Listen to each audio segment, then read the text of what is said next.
Just saying, I'm not going to be talking about my stay on the Inkscape board because it's just not that interesting, really.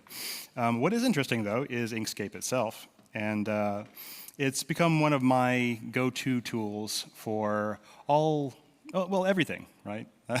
There go the name of the talk. But you might be asking, well, why would you use Inkscape?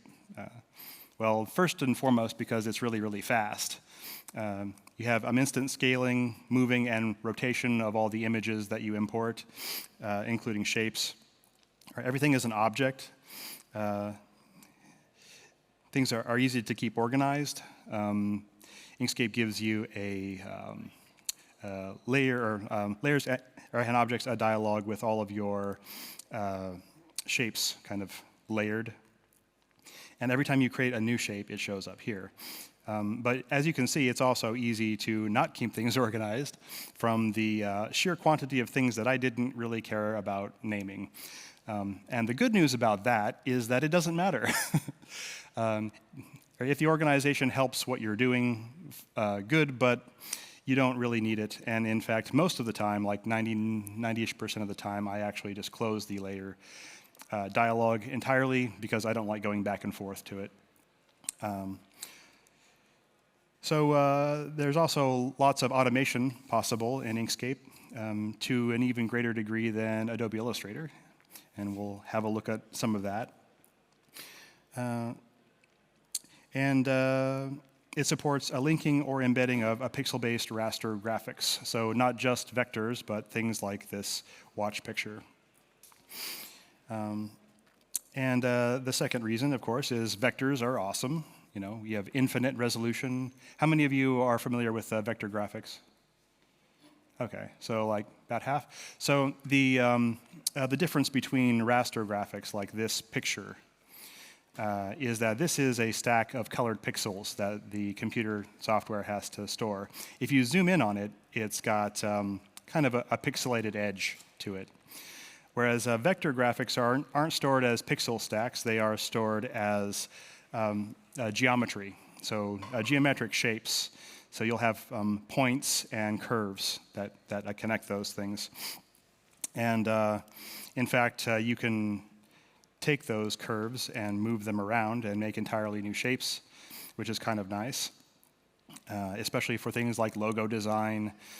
You really want that infinite resolution. And like fonts printed on a professional printing press, all of your vector shapes are going to have that same crisp edge, which is the maximum amount usually that the printer can handle. And yeah, they are clean and smooth at any size, parameter-based. So you'll notice up at the top here, when we click on our selector tool, we've got this selected.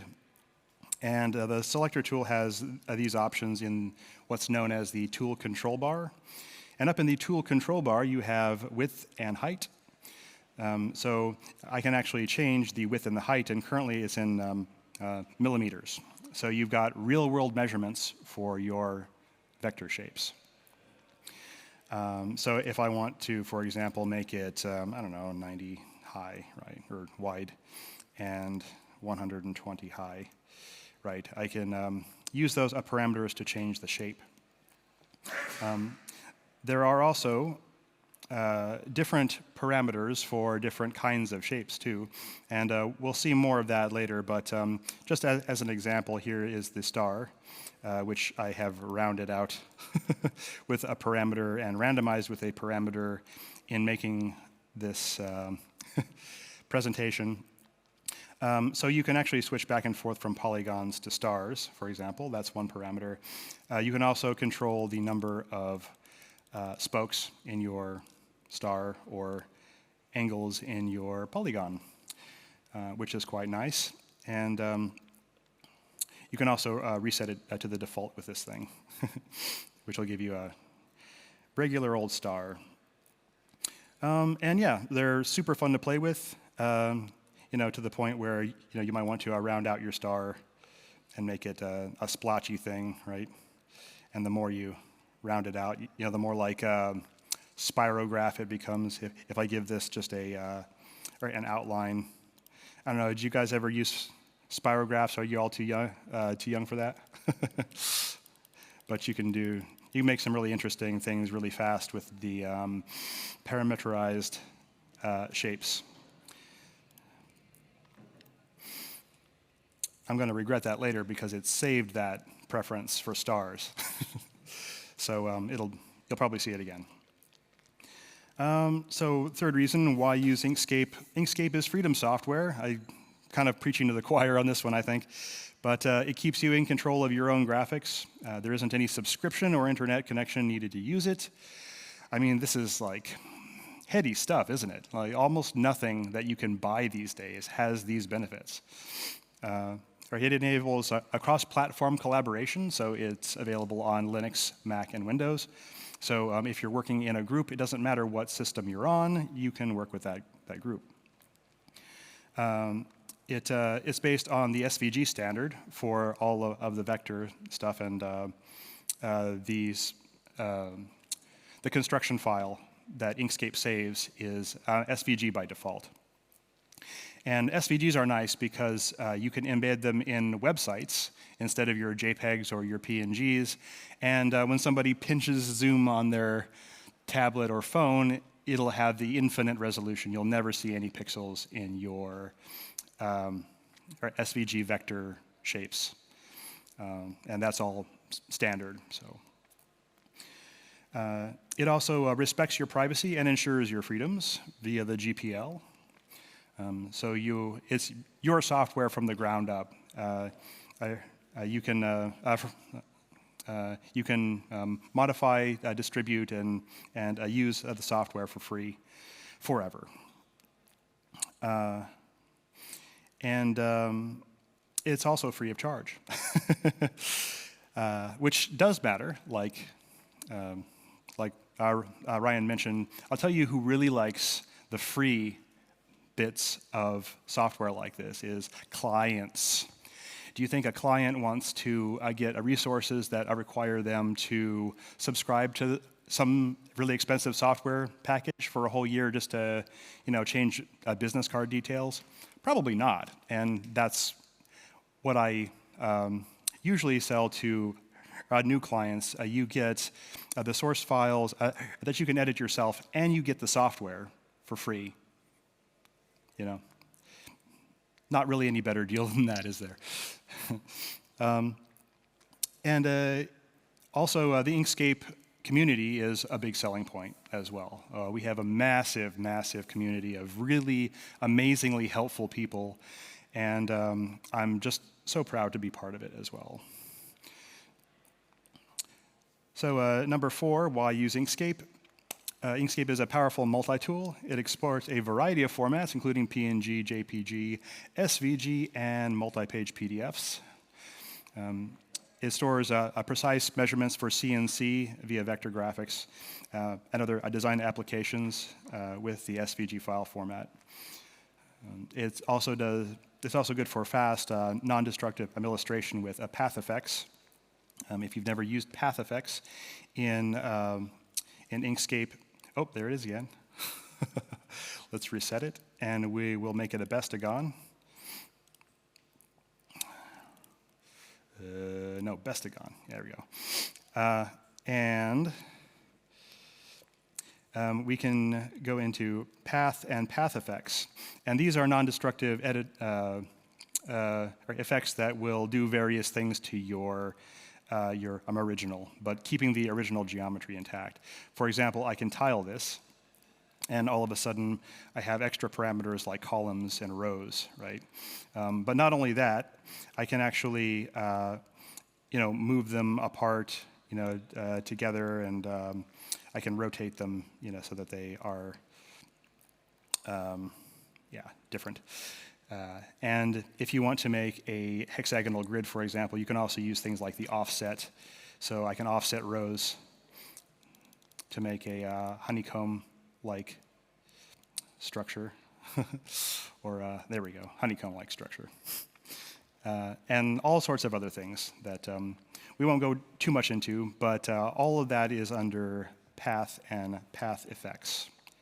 And if you haven't played with those, I highly recommend it because it's a lot of fun. Okay. We also have the shape builder tool and compound paths, compound shapes. So Inkscape lets you take, for example, a square and a circle and subtract parts of the shape from, parts of the square from the circle. And we'll go over how to do that a little bit later if you're not familiar with it. So basically making much more complex custom shapes without too much extra work. Of course, it's Python extensions and command line tools, so the community at large can tinker to their heart's content. And if they're really good, they will wind up in some of the ones that ship with Inkscape under the extensions menus. And there's a lot of stuff in here as well, including a QR code maker, which I'll show you later. So what can I use Inkscape for?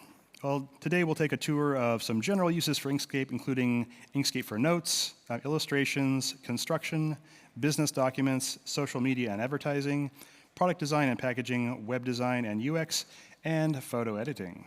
Ooh. Yeah, not many people use it for photo editing. So, let's start with notes. The first thing that I usually teach people how to do is import images, because it's a fairly simple thing to do. You can either take things from your file system and drop it into Inkscape, and it will place it there for you.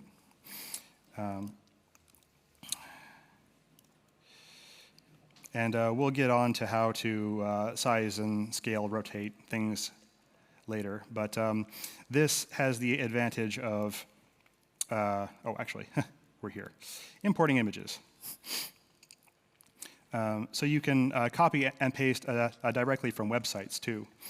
So if you have a bunch of images on Pexels, for example, that you want to make a mood board with, you can just copy, paste, and it will do the same thing.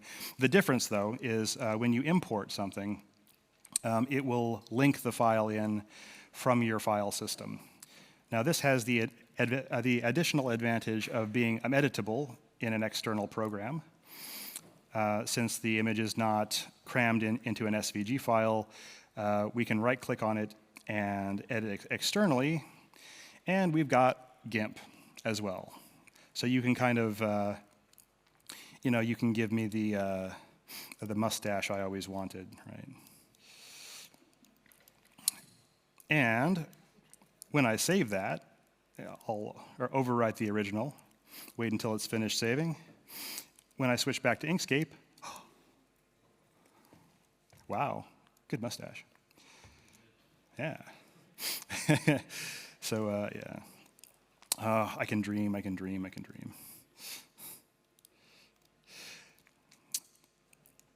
If you switch back before, you'll get like half of a gray box. But if you switch back, and then again, it will update it. So that's kind of nice. Yeah, link files are refresh automatically. Drag and drop from file browser, actually that doesn't work. Not in Ubuntu lately, and I'm not sure if it's an Inkscape problem or an Ubuntu problem, but yeah, what are you going to do? These ones are great. I use these all the time, especially the copy-paste from website, because that is just handy, especially for mood boards and, branding things. So yeah, let's have a look and see how to move things around a little bit. Selecting, if you're unfamiliar, is just a matter of clicking things with the selector tool. So if I hold the Shift key, I can select multiple things, like in most other programs. Moving is just a clicking and dragging, and it will click and drag whatever you have selected. No big surprises there. Rotating is a little bit of an interesting story. So if I select all of these, if you click it, or if you click this group again, it will give you rotation handles. Or if you hit Shift S, it will also scroll through your handles as well. So you can then rotate. Another thing to note about rotating is that there is a rotating pivot, which you can move and rotate around a particular point. So that's kind of nice too, especially if you're doing paper doll-like characters. You can place the rotation point at the elbow, and then you've got like a rig, sort of like a low-tech rig. How about that? And I do use that sometimes, actually. So, flipping. So you can just click one of these buttons up here in the tool control bar for the selector tool, and flip it back and forth. But really, H and V, horizontal and vertical, also work. So those are hotkeys that I definitely recommend. It makes life easy. Copy and pasting happens in the usual way: Control C or edit copy, and Control V or edit paste. You can also right-click on the canvas, and those options are also here in the context menu. So you have a wealth of ways to copy and paste. You can also do fun things like paste the size of something. So if I have a rectangle here and an ellipse, and I want this, actually here, we'll make it a circle. And I want to make this ellipse the same size as this rectangle. I can copy the rectangle with just edit copy, and select my ellipse and edit, paste, and paste size. You can also paste width, height, size separately if you have multiple items. It's great, all of it. So we'll paste size, and now I have an ellipse that has the same bounding box dimensions as the rectangle.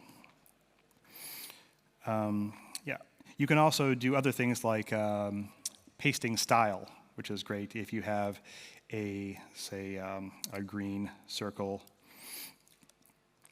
and a red circle, but you really just want, actually, maybe I have a bunch of red circles, and I'm like, I really just want to be able to make all of these green, right? So I can Control C this, my green circle. It's got a tiny red stroke as well, and we'll go over fill and stroke a little bit later, but just to show you, I'll get all of these, and Control Shift V is paste style. So you can paste whatever is the style of the thing that you copied last as well, and I do use that quite a lot as well. So I recommend learning that. You can also get to that by going to edit and paste style, yes, right. Yeah. So a couple of modifier keys for these is control. So if we're moving something, we can lock it to the horizontal or vertical axis by holding down the control. And you can see, even though my mouse is down here, it's keeping on the same level. This is great if you want to, say, add a separate word. Also, my absolute favorite hotkey is the space bar. When you are dragging something, if you tap the space bar, it will drop copies. This also has the other advantage of not touching the clipboard at all. So if you have something that you've copied and you don't want to overwrite it, this is another way that you can just copy things without having to, so then we can actually, we can Control Shift V and make them that nasty green with the the color, because the circle is still on the clipboard, right? So yeah, that's a nice time saver. So when I'm doing like bulleted lists, I might do something like this, where I will drag and then hold down the Control key. Let's see here. Hold down the Control key and then just like keep hitting the space bar while holding the control to make sure that it aligns properly. Yeah. So that's stamping. You can also move things up and down the layer stack, fortunately. So if we have a nasty green circle and a, oops, and a blue one, and we'd much rather have the blue circle over the green one, we can actually go to the tool control bar here again and use either the top, raise selection to top, which will raise it all the way up, or we can just raise it up one level, which is this guy right here. The hotkeys for that are page up and page down, which makes a lot of sense and are easy to remember. So, and then home and end for top and bottom. It might be noted that most of these, if not all of them, are on those cards over there. The Inkscape cheat sheet cards there with the big sign that says "Take one." Take one, take more if you like. They're kind of cute and very useful. Those are my favorite. They're the ones I use all the time in production. Right. So, oh yes, and if we have, if you want to, or if you have a situation where you have a larger shape on top of a smaller shape, and you want to select the shape underneath it, just hold the Alt key and click, and that will let you select the one behind it. If you have a big layer or a big stack of things, here we'll make one red, one lime green. You can actually, or if you have a mouse with a scroll wheel, you can hold down Alt and it will actually go through, and you can pick whichever one you want as well. So that's very handy. All right. So yeah, you can also group things, fortunately. So if you have, for example, a set of bullet points, if you you don't want to have to select each individual piece here to be able to move all of them. So if you start out with something like this where they're separate, I can group them line by line by hitting Control-G or going to Object and Group. Although I find that Control-G is just like so much easier, so we'll use Control-G. And now if I then select those three lines, I can Control-G again, and we've got a group. So what does that do? Well, now when I want to go into the group, I can double-click the group. Now I can select the lines again. And if I double-click again, then I can select the individual shapes. And if I click off of the group twice, 3 times? Third time's a charm? Did I undo it? Oh, maybe I undid it. Yeah, so if we're, okay, there's the whole group inside, right. So now if I click somewhere else, it'll take me out of all the groups, and I can move it around again. So that's kind of a nice way to organize without organizing, you know? And yeah, groups are great. And they work well with alignment and snapping too. So if I have my, my lines here, and they are perhaps maybe not quite aligned correctly, Inkscape has a great little dialog called the Align and Distribute dialog. It's under Object, and Align and Distribute at the very bottom here. Control-Shift-A, if you like. This has a whole bunch of little icons that show you exactly what they do. So really, I'd like nothing more than to select all of these and align them maybe to the edge of our headline here. So I will select this one as a last object. And you can see that it will currently align relative to page. I'd rather align it to last selected. So the last thing that I selected is what it's going to align to, and I'm going to align it to the left edges. So not too bad, right?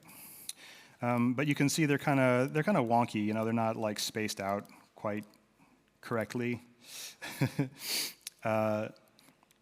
So like, yeah, here we'll mess them up even more for for effect. So if I want to even them out between, or even out the space between the lines, there is the distribute portion of the align and distribute dialog, where I can click on the icon that has little red gaps between each line piece, and that will align them that way. And then I messed up the alignment there again, so I'll just do that. So now I've got them equally aligned and also equally spaced. And there are lots of alignment options here. I won't go through them all. Those are the ones I use the most. You can also align them center, right, which doesn't really work very well for a bulleted list, but here it is anyway. If you want a truly ugly bulleted list, there you go. Yeah, that's, oh, right. There's another way to align, and that is the alignment handles with third click. Now, this is a relatively new thing. I think it's maybe 4 years old, but it allows you to, you remember how if you click the second time, you get the rotation handles? Well, if you click this, you get a third option. But it only shows up if you have more than one thing selected, because what it is it's an alignment thing. So you can go left, right, center. That's vertical center. If you hold down the shift, it'll be centered horizontally. Right, and that's handy, but what if you want to do it like in real time while you're dragging things around? Inkscape could do that, fortunately. We've got this little tool up here called the snapping. Well, I guess it's not called the snapping tool. It's not a tool, it's just a button. But anyway, it's got several options here. One of them is alignment, and then you can snap things to each other. You can snap the bounding boxes or nodes to each other. Yeah, and the alignment is the third option. So if I want to, say, or align this thing to these, I'll bring it down until I see a little red spacing thing between each of them. And that's how I know that they are aligned, spaced evenly. And sometimes these get kind of confused with each other, so you can toggle them off and concentrate on what you want particularly. There's one more thing that's probably worth mentioning, and that's guides. So if you click on one of the rulers and drag out a line, you can see it's got, well, maybe you can see. Can you see that? It's this tiny, thin, little tiny line here, which will provide you with a line to align things with. So if I turn on snapping again, it's going to align them there, or like the other side. If you want it to align to the center of objects, you'll have to open advanced mode, which has them categorized, and click on object centers. And then you'll be able to take it and maybe it's still trying to do with the group. Well, anyway, here. So here, there you go. There's your Zen.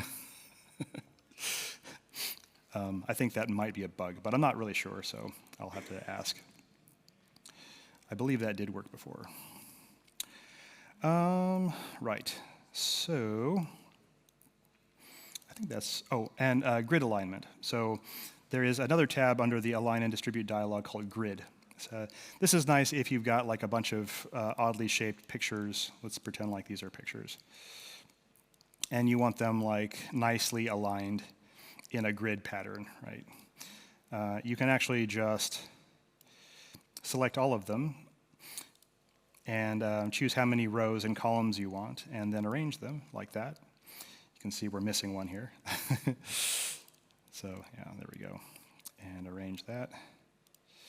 And you can control various things about those too, even if they're overlapping. So say you've got a jumble of parts, and this happens a lot when you import a big bunch of images all at once, and you're like, oh man, I'm going to have to click on each one of these to space them out, right? Because how can it align something without, well, it turns out you can actually set the spacing between the things. So we'll set a 50 pixel spacing, and now they are spaced out evenly with that particular spacing, right? You can also choose alignment via the top corner or the bottom corner. Generally speaking, though, I keep it at the beginning or at the very center of the object, because that's usually what looks the best for uneven shapes anyway. And you can also align them to a circular object. So if I click on the circle tool and make a circle and select this whole mess, I can actually do or arrange on first selected circle and arrange two objects. Oh, that's interesting. I wonder why that didn't work. Objects, rotational centers, objects, bounding box. Well, maybe that's another bug. Sorry. It's supposed to arrange them around the circle, and I'm not really sure why it's not doing it. Maybe I have to select the... No, it just really wants that point. Let's try one more time.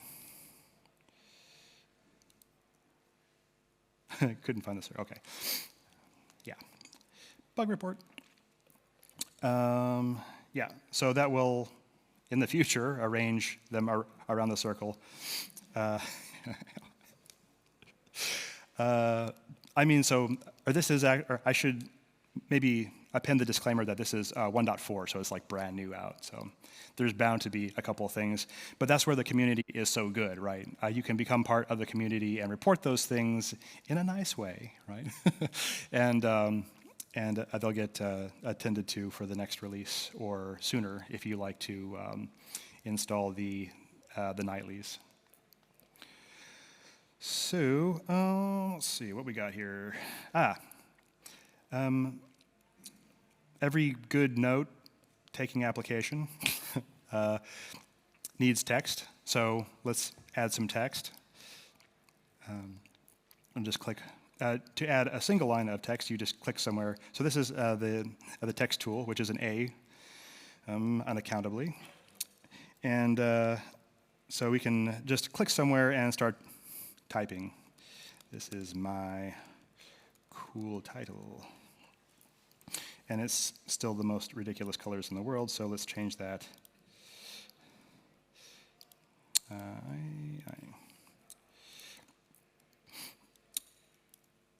And there is a little extra piece.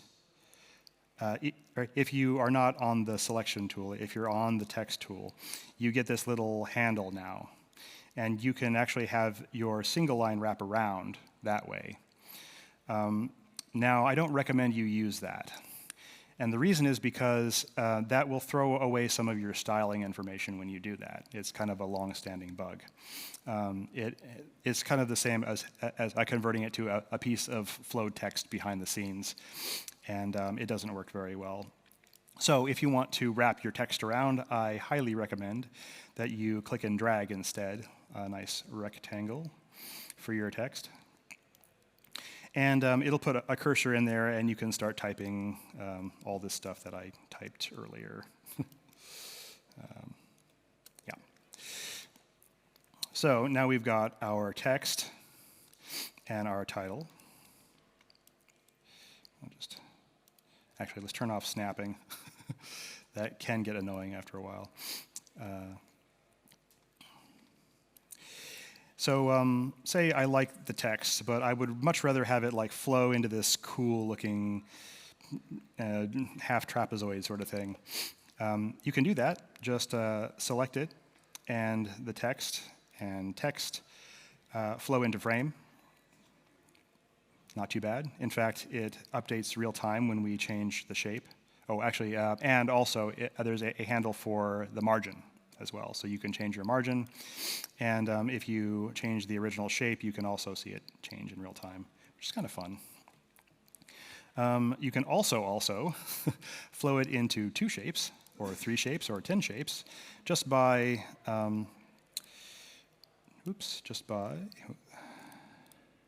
sometimes you'll forget that you're inside of a group, and then you'll be outside of that group, and you'll move a bunch of stuff. Control-Shift-G solves that problem for you. So now I can select the text and these 2 shapes, and again, path, flow into frame. And now we've got them flowing into these 2 shapes. Inquiring minds want to know, if you type more, does it still keep that connection? And yeah, the answer is yes. Yeah, so that is how to flow text into shapes. You can also put text on the outside of a shape. So say you've got some piece of poetry you're really fond of and you want it on a circle, or, you know what, or let's use a spiral. I never use spirals. Here, we'll make that a little bit thicker. And if this is not making any sense, don't worry, we'll go over stroke and fill and everything like that later. I just want to make it visible. And now I can we'll do our same piece of text and copy that. All right. And then instead of flowing it into shape, we're going to text and flow, put on path. Yeah, so there's your Latin poem there. Lorem ipsum something. Yep. So that's kind of cool. You can also make it go the opposite direction by flipping your shape. And that also works with circles as well. So a common thing that you'll do in graphic design is like wrap some text around a circle, you know. So let's do that here. We'll undo our thing, get our text back. And if we do this object, text, and put on path, which is good, but say we would like it on the inside instead. If we flip that shape around, it's going to go on the inside. So you might then also want to space out your characters a little bit, because it's kind of a train wreck if you don't. And to do that, you can go to the tool control bar again for the options in the text tool. Has a whole bunch of different styling stuff, including left align, middle align, or align right, and justified for block text. But over here at the very end, there's even more stuff. And one of them is the spacing between characters. So if I set this to something like 10, that's a little bit much, but maybe like 3? Did we do 10? 3. No, 1?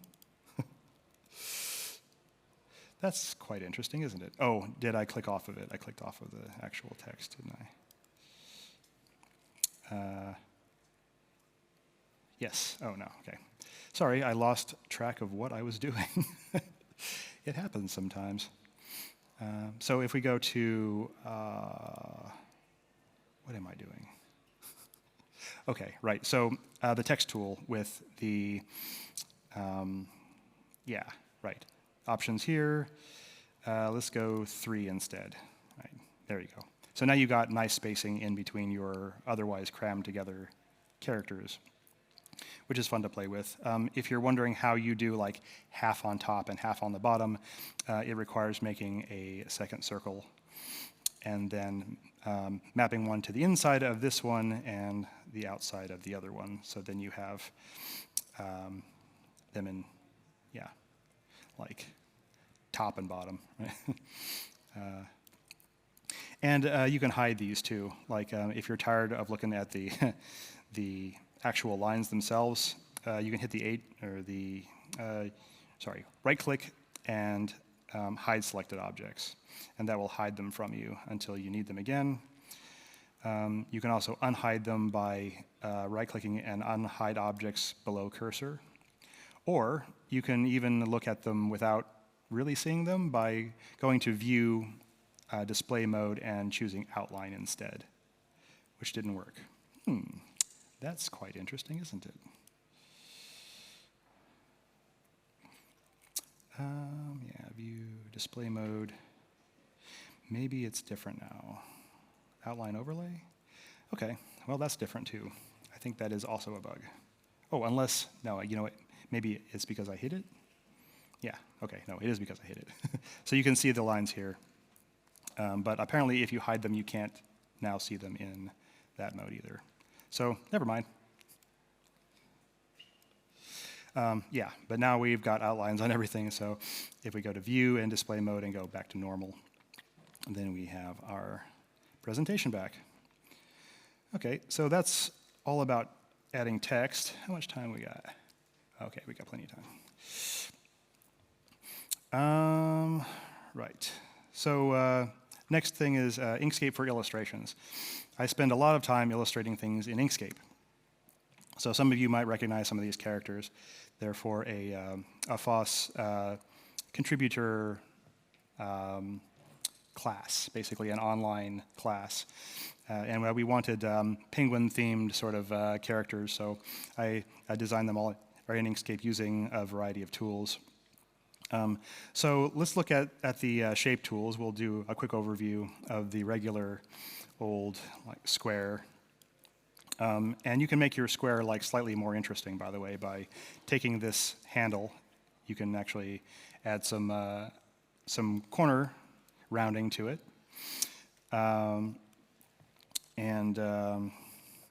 Yeah, if we go to our circle likewise has a secret identity, which is Pac-Man, or pie chart, whichever you like, and also has various different variations of that.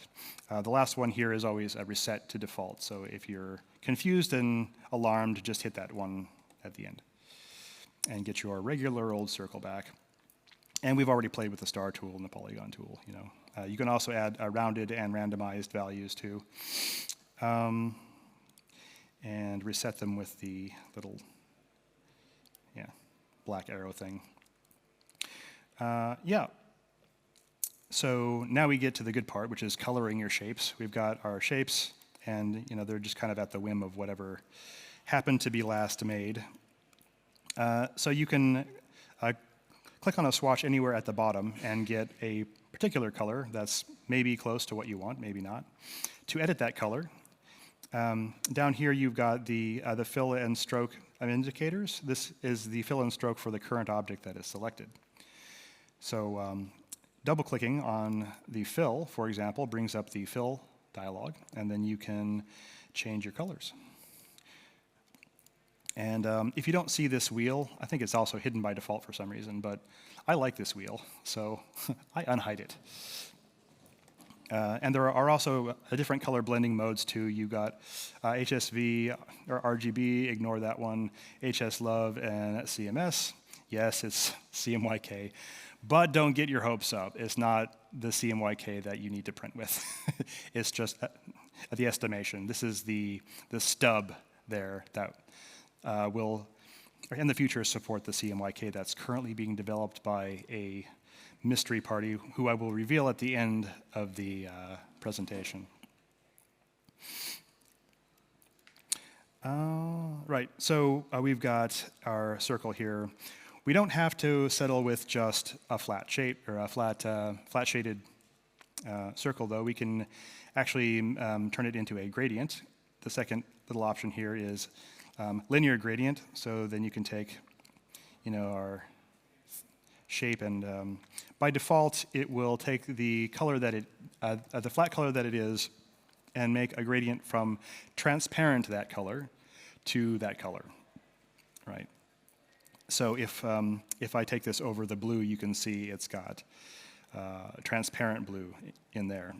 And if you want to control the transparency of that, you can see the last value here is A for alpha. So if we drag that up, it'll take away the alpha. Although I must say, I like that feature. That default is actually quite good for a variety of things, including making vignettes for our photo editing stuff later. So if I click this, now I can blend the side of our presentation into from black into so you get a little bit more depth. So I like that default of doing it that way. But you can click on any of these color stops and change them however you want. So I can change the first color stop to green, for example. Get our let's see, HSL color wheel here, and then you can do what you like there. There is a gradient tool as well. So if you don't see the gradient line here, there are two ways to get to it. One is to double-click the object, and this has some options. But if you want to add things to this line, you're going to need this tool right here, which is the gradient tool. So if we click that, then we get a different cursor, and we can add more stops. So I can add like a black stop there and a white stop there, and et cetera, et cetera.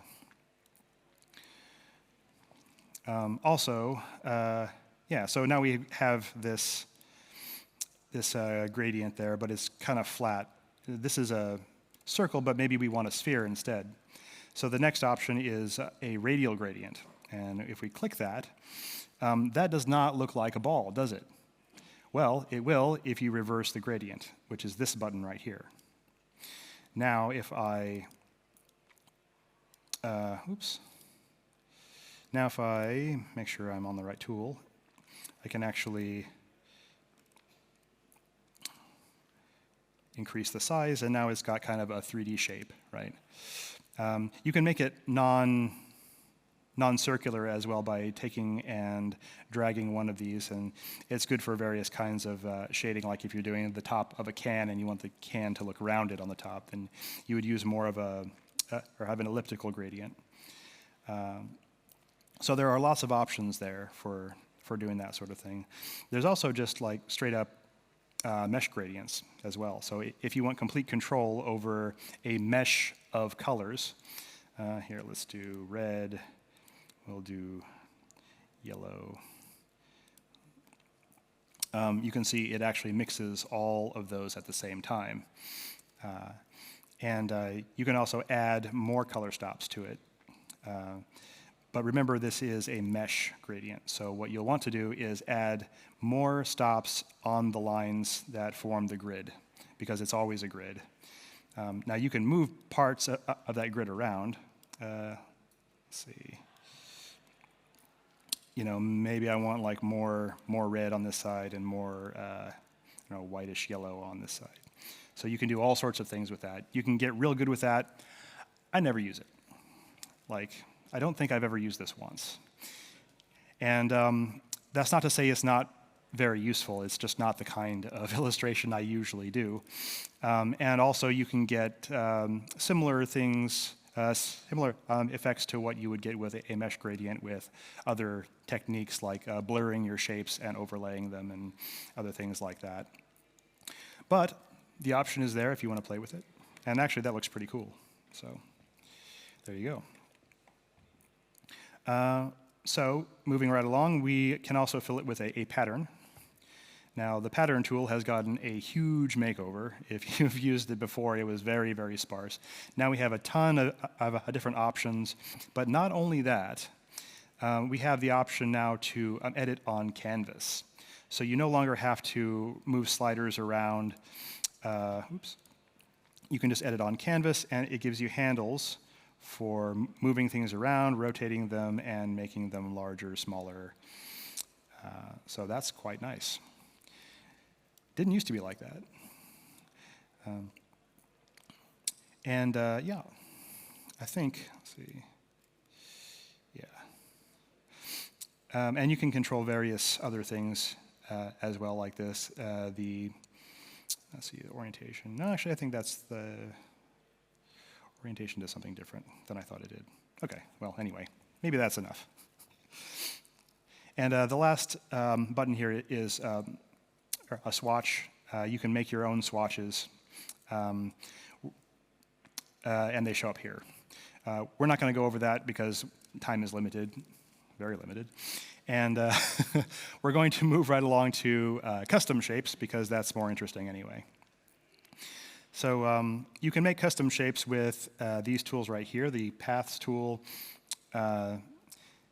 and the pencil tool, and the calligraphy tool. Actually, the calligraphy, we'll go over the calligraphy tool later. But custom shapes, we'll use the paths tool. You can actually just click around and make a shape, and when you click on the last one, it completes the shape for you. So that's nice. But you can also click drag and get a curve as well. And that will make another curve on the other side, like this. If you want it to be sharp, you can click drag, and then when it gets to the point that you want this, the first curve, hold down the shift button, and that will release this, so you can re-aim the trajectory down here and get a nice sharp corner. And that's basically how to use that tool, actually. There's not much more to it. There are other modes as well. If you like to make swirly flourishes, there's a spiral path tool that allows you to just kind of click around and make a very nice looking like snail shell spiral, if you like. Here. Looks better without the fill. And you can use this as a base for an illustration or a logo or whatever you like, but it's quite nice. Also, I don't know if it's worth mentioning, but you can also create B-spline paths as well. And if you know what a B-spline path is, good for you, you're a mathematician. If not, you can make egg shapes much more easily with it.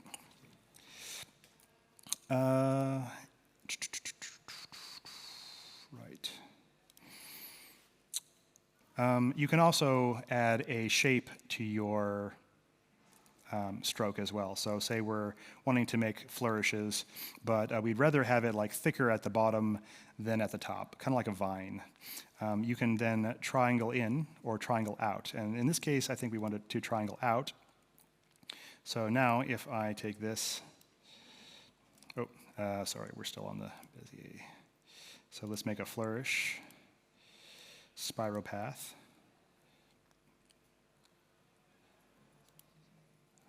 And make sure you, well, here, let's try that again. Yeah. And now when we do that, it's got a triangle path. Oh, and I did it backwards. So maybe we want triangle in. That will create the shape that I really want, which is that, right? That's quite cool too, huh? Can make your viney flourishes that way. And there are a bunch of other things for that particular tool, but really most of the time you're just going to be making basic shapes on the fly. Now, you can also make basic shapes you can make more complex shapes using the basic shapes as a starting point. So let's say I want to start with a star or a bestagon. Let's see, I'm going to do a 5-pointed star. Now, all I can really do with this is change the symmetry and the spokes and, the rounding, etc. But if I want to change individual points, I need to convert this to a path first because it's still a primitive object. So to do that, we just do path object to path. And if we click the node tool right here, it'll show us our nodes, and then we can make different polygons out of that.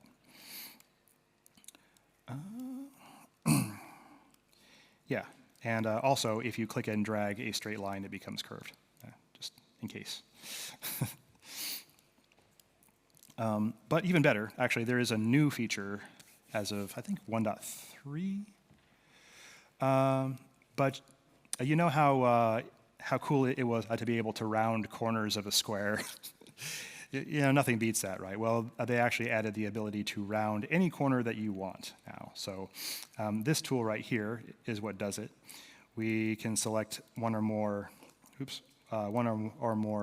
dots, nodes, and hit this. And actually that toggle gives us handles. That's what it is. But you can also select more than one node at a time. And now if you drag these, it will do all of those to be the same angle. So you can make really interesting shapes really fast that way. Quite a cool little addition. And I think that really does it for the node tool. Oh, sorry. Before, I didn't even tell you how to set the stroke on our poor circles here. By the way, if you want to get rid of a fill, like have it be nothing, there's this X right here, this red X. Just click it once. If you want the stroke to go away, shift-click it, and the stroke will go away. But the stroke is white now, so we can't really see it. So if you shift-click any of these things, it will actually change the stroke to that color. And like the fill, if you double-click the stroke, it will take you directly to the stroke paint option, which has all of the same options as, for gradients and patterns, etc., as the fill. So you can add all of those things to your line, provided the line is thick enough. It will still add them, you just won't be able to see them. But yeah, so now if I go to stroke stroke paint and do like a linear gradient, you can see just the stroke has that linear gradient on it. So yeah, before we get too far into it. So we did custom shapes, path operations. This is why I switched from Illustrator to Inkscape. Not to say that you can't do this in Illustrator, right? You can combine objects and subtract one from another, etc. But you can't do it with hotkeys. You have to click around every single time you want to do something. But Inkscape has always had, at least as far as I've used it, the ability to hotkey these operations. So if you want to, say, take a black circle, maybe we'll just do 2 black circles. And if I want to combine those, I'll just select them both and Control-Shift+ to add them together. Now you can see if I click into it, I've got a single shape here. But maybe I didn't want to do that. Maybe I'd rather subtract them. Well, Control-Shift- does that. And the long story short of that is, when you get good at using the hotkeys, you just kind of think things and do them at the same time for shape building, and it's quite nice.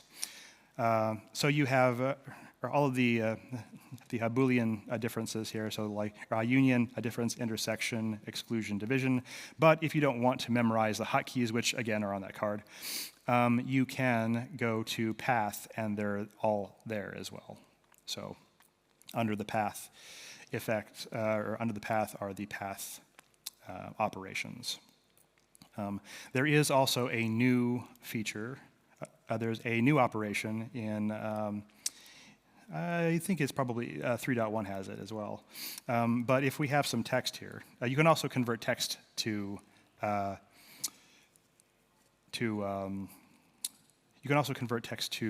shapes, paths as well. So this is some text. Now, you can have complete control over all the characters plus the geometry if we just, again, path, object to path, that. It will convert it to geometry for you. So if we double-click it or click the path tool, we'll see the actual geometry here. But it's all one thing, right? Maybe we'd like to break it out into letters. Maybe. what we can do is go and use the new path, split path, which will actually separate the letters for you as well. Now, you used to have to do this, just to show you where we're coming from. You used to have to do path and break apart. But you can see that when you break it apart, it treats all of the interior parts of the letter as a shape itself, which is really annoying. So fortunately, we have something that is, there are valid uses for this, especially for CNC cutting, right? But for just breaking apart your characters or other shapes, it will retain the holes in those shapes if you, again, choose path and split path. Yeah, so that's quite nice. If you want to forego learning all that and just be lazy, which I always recommend, you could use the new shape builder tool. So envision a circumstance where I've got a circle. Here, we'll make our stroke like less than that. Say I want to make a fish, a fish shape. Well, I could just like take these two and do some number of operations. Or this one, we could actually just use or intersection and get that shape. But I don't want just that shape. I want a tail on my fish. And actually, I'm going to make that tail a little bit smaller. So I want this bit right here. Now, that's not just one shape, path operation. It's like 3 or 4, right? Well, with the new shape builder tool, you just select the entirety of the tangle of lines that you, strokes that you want, and click this third tool down here, the shape builder tool. And that allows you to click and drag across the shapes that you want. And then you hit the enter key, and you've got your fish. You can do some really complex things with this, and some people do. I'm really old school, though, and like these are muscle memory, so I typically go here first. But this is cool, and I recommend it for people who aren't me. Yep, so, freehand illustration. You can use a drawing tablet or a mouse for this. Let me get my tablet out just to show you what it does. So this is a Wacom tablet that is wireless, but I think pretty much any cheap old tablet will do you. Inkscape tends to work with everything that you have a driver for, so at least as far as I've found. So if I use the calligraphy tool, you'll notice that if I press harder, I get like a thicker stroke, and if I take it off, I can get a less of a stroke. Oh, and since this is a shape and our shape has no fill and a stroke, that's why it's a double line, right? So we'll give it a black fill and get rid of the stroke. Yeah, this allows you to get more like natural gestures, right, for your cartoons, right? Yeah.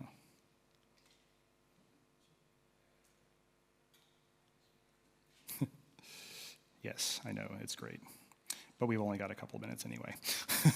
So what I wanted to show you with that little face there is that now you've got a problem, though, because if you want to color these in, how are you going to do it? You could go in there and hand make a shape, or you can also do something like make a circle and then use the tweak tool to kind of like push it around until it's like inside that area, and then move it behind. But what I recommend you do instead is use the fill bucket tool, which is this one, paint bucket tool, and set the close gaps to large. Now that will ignore the fact that this is open right there, and it will fill in that area for you with a brand new shape, which you can just color. Right? So now I've got a white eyeball. And you can do the same with the teeth. This gap might be a little bit big.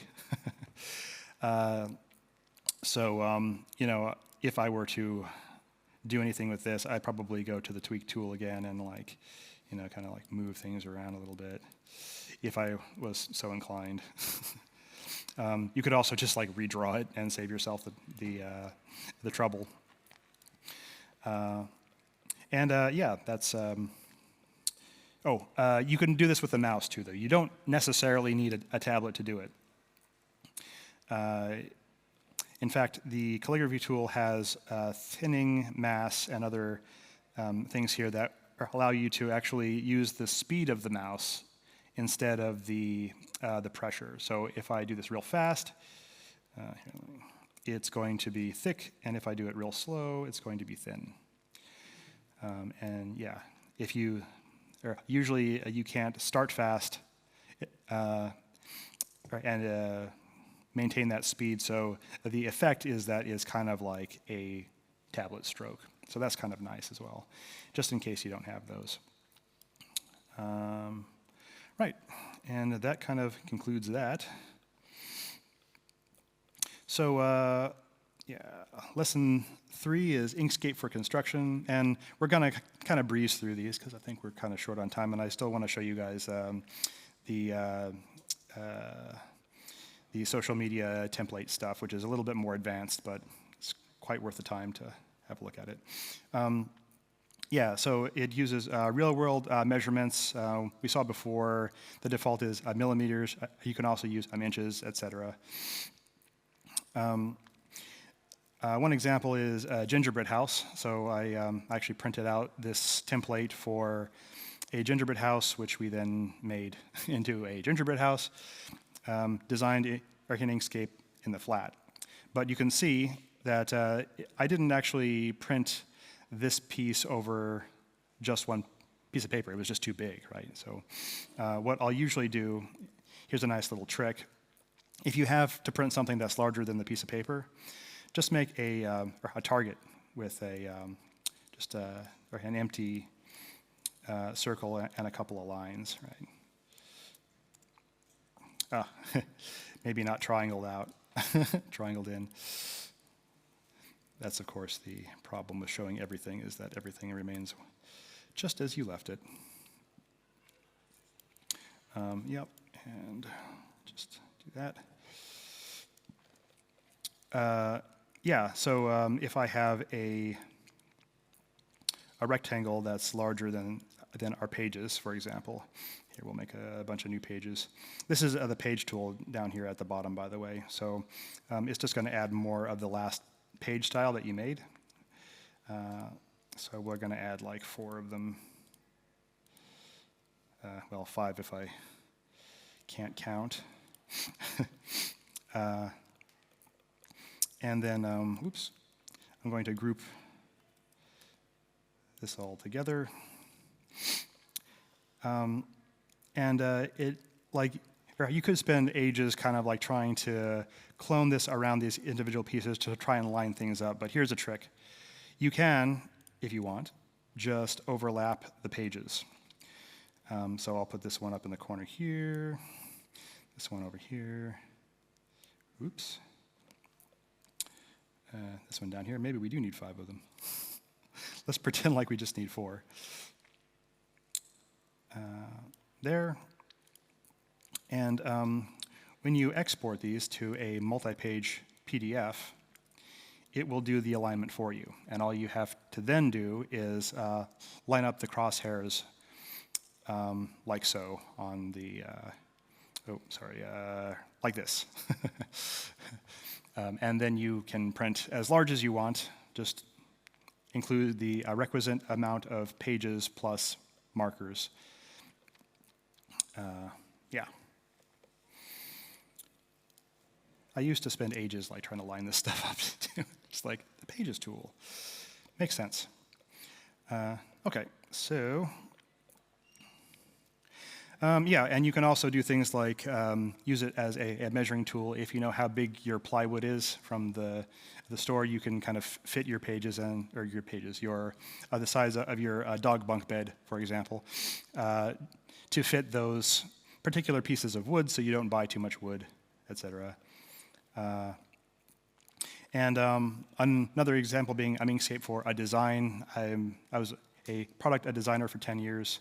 I still do some of it on the side as well. But one thing that the manufacturer loves is a very detailed, with measurements, vector file. That they can then take pieces and make the cutouts for the pockets and everything for this bag, for example. And yes, the bag I did do it in Blender too. So just as a little bit of extra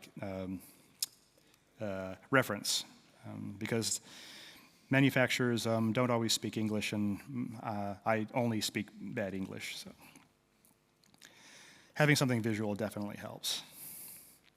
Inkscape for a product design. This one's more of a package design, I guess. But basically, we needed a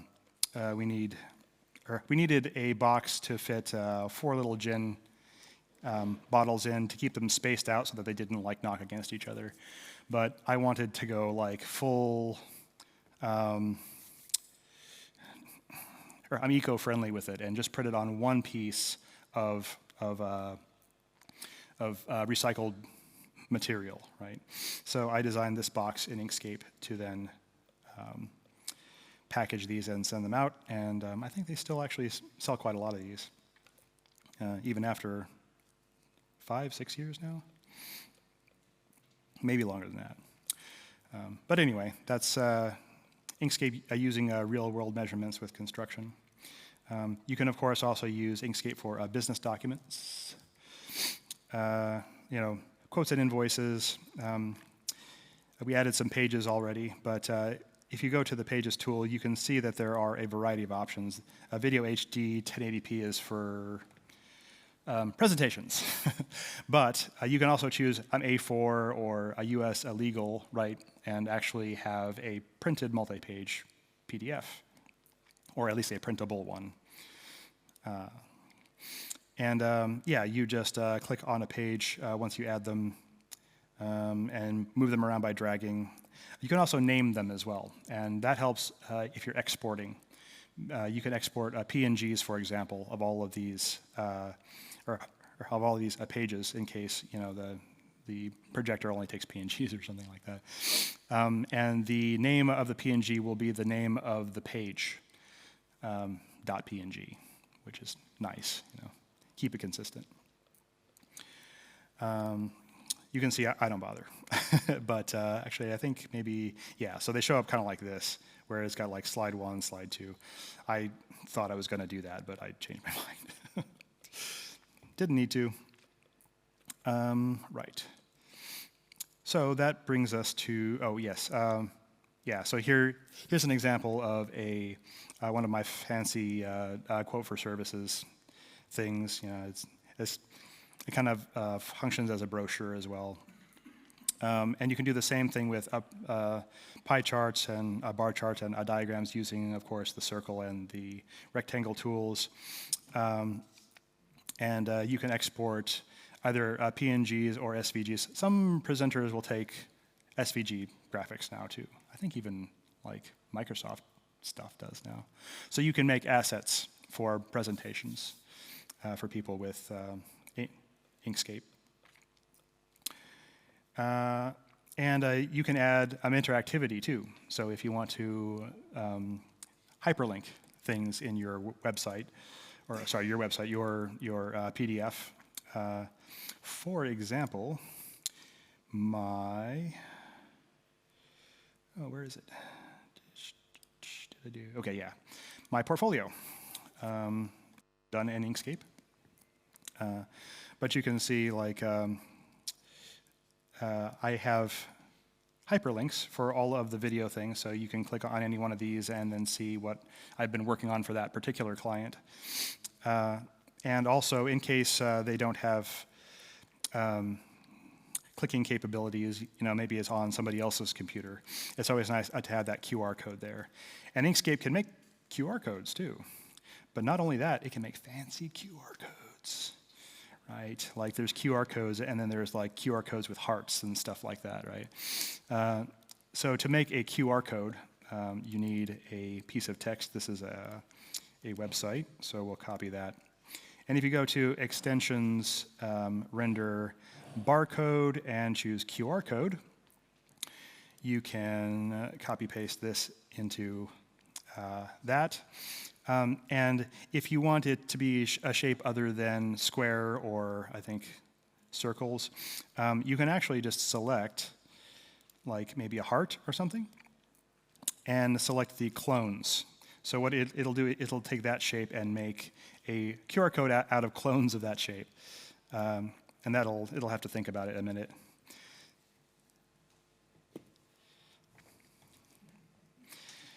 Yeah, Inkscape is fast. We'll just wait. Okay, there we go. And you can see it actually made the QR code out of hearts, which is totally sweet, if you ask me. And I will be using it always with hearts now. Sorry, clients. Yeah. And if you want to hyperlink if you want to make a hyperlink out of something, say this, for example, or even your QR code, if you want to be able to click on the QR code, you just right-click and choose Object Properties. And down at the very bottom, interactivity. Yeah, so this could be hidden. If it's hidden, expand it, and you've got on-click and on-load and like all the fancy JavaScript stuff if you're a web designer. You can do stuff, not too bad.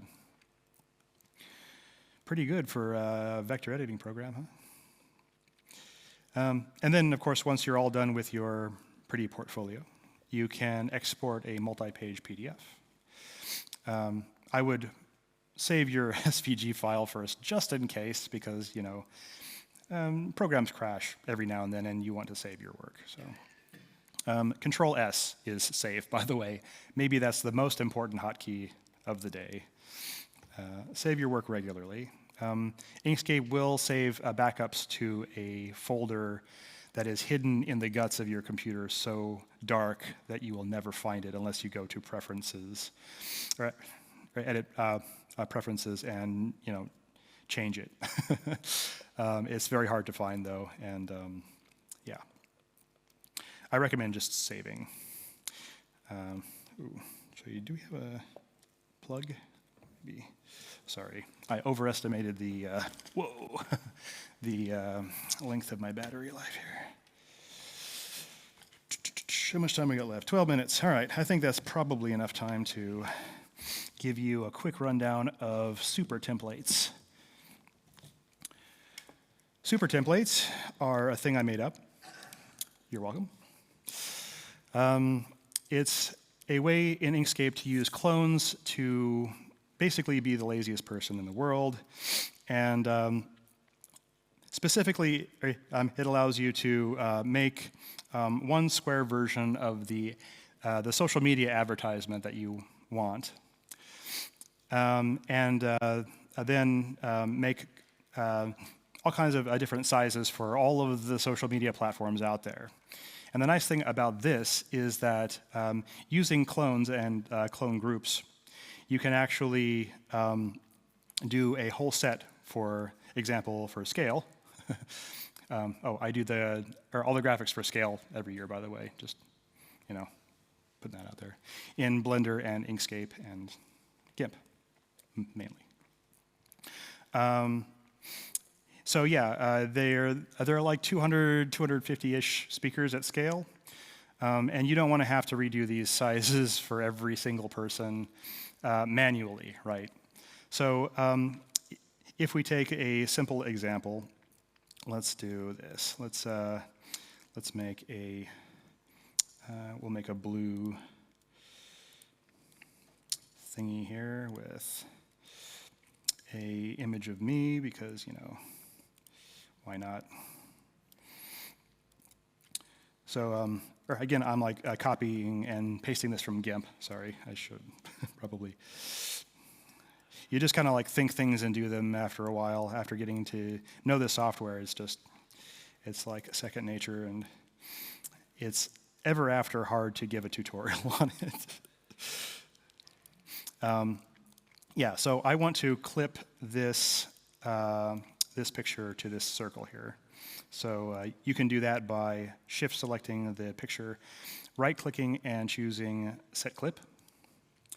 And now we've got a round version. But there's a problem because I can't move myself around inside this thing yet. So what I recommend that you do instead of that is I recommend that you group this to itself first. And the reason you do that is so you clip the group instead of the picture.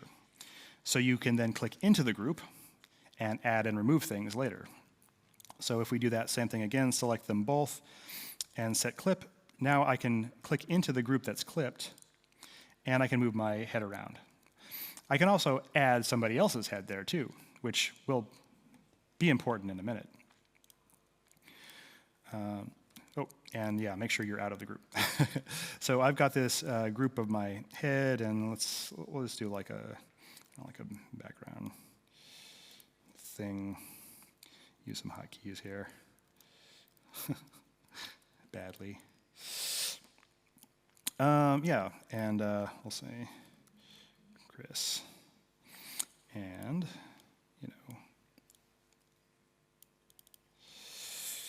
my great Inkscape, AEP, that's right, Inkscape talk.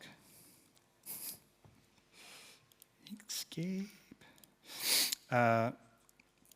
And likewise, I'm going to group both of these things too, to themselves. So I'm going to group this one to itself, and Control-G group that one to itself. And we'll turn both of them white. Yeah, and you can add logos and other things there, but let's pretend like this is the finished product. This is the square version. And the reason I recommend a square version is because you probably want to make tall versions and not tall versions.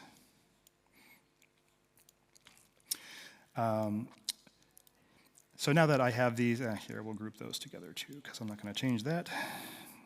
So now I can make clones of each of these groups. So we'll edit and clone, create clone. Now anything I do to this one is going to be reflected in this as well. And the same with this. I think you can actually select more than one object, and if you do edit clone, it will just make separate clones of them, because Inkscape is awesome that way. Yep. Of type clone, good. If you're ever curious what your object is, look at this little output right here. It'll tell you what the selected object is, right? Right now it says two objects selected of type clone in layer presentation, so useful information. So in this version, I want this to be like, sideways. And this needs to be smaller, right? Perfect. Ryan's like cringing right now, probably.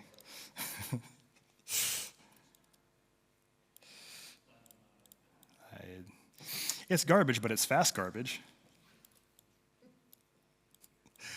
And serves the purpose of illustrating. And note that you don't have to make clones of clones, right? You can copy and paste clones, and they will be clones. In fact, don't clone a clone. It's just going to make your life a big, tangly mess. Clone it once, and then ever after you want to use the clone, just copy and paste the clones around. Yeah, so we'll pretend like that's all hunky-dory. But now we've got somebody else giving a presentation. Who could it be? Could it be my evil twin? I think it is. So now I've got my sources here. These are the original objects.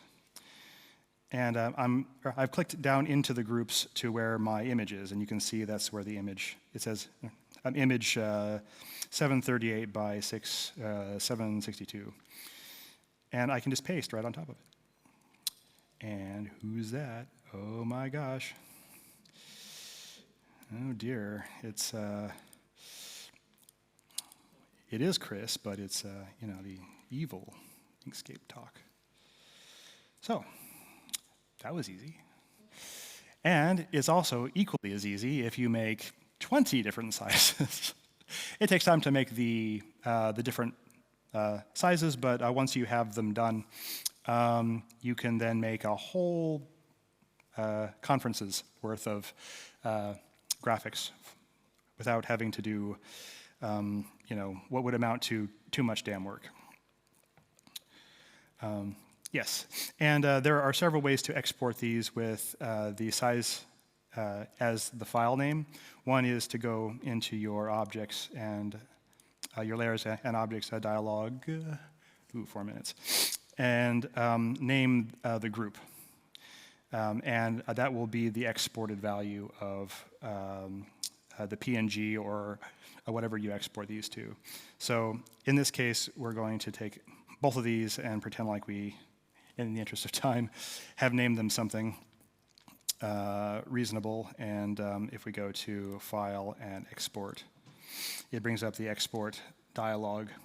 We'll do a batch export, and you select which ones that you want. And then it will append the name of the object to the file name. You can even prefix it with the person's name, too, which is what I usually do. So you can actually select and output a whole pre-named run of social media graphics for a particular person in a couple minutes without doing too much work at all. Okay, so I was going to go into web design, UX design. Honestly, Ryan kind of covered that a bit. Same deal, though, And for photo editing, one nice thing to know is that normal is not the only blend mode for an object. So you can actually, like in GIMP and other photo editors, if I want like this thing to be red instead, I can make a red circle over it. And I can change the blending mode to color. So if we go into the color, let's see, the fill color, and change the blending mode to color, now I've got my red shape. And there are all sorts of things that you can do with that, it turns out, which I don't have time to tell you about. But if you're curious, come and hit me up. I'm also here for a couple more days until the end. And also, you can do the same thing with file linking. If you have a source file, you can cut it up and make different arrangements of it to export, and then just replace the source file, or overwrite the source file, and it will automatically make all the changes for you. And you can just export a different design entirely with the same cloning procedure. So finishing up in 2 minutes, that's going to be interesting. Last thing, Inkscape for presentations. Yeah. Final thoughts. What about CMYK? Well, if you want CMYK support and you like the multi-page PDFs and you're enjoying the export dialog and all those goodies, support this guy. This is Martin Owens. And he is currently working on full printer-friendly CMYK, but he needs your help. He is trying to do it full-time based on contributions. So if you're one of those people who really want CMYK in something, make it Inkscape. Yeah, and you can scan this code here or just go to patreon.com/drmo. And if you want to learn a ton more about Inkscape, you can also grab a copy of my book, Design Made Easy in Inkscape. It took me 2 years to write this, by the way. It's got over 350 pages and 400 diagrams. So, this is this was my life for 2 years. So yours for a low, low price. And that's about it.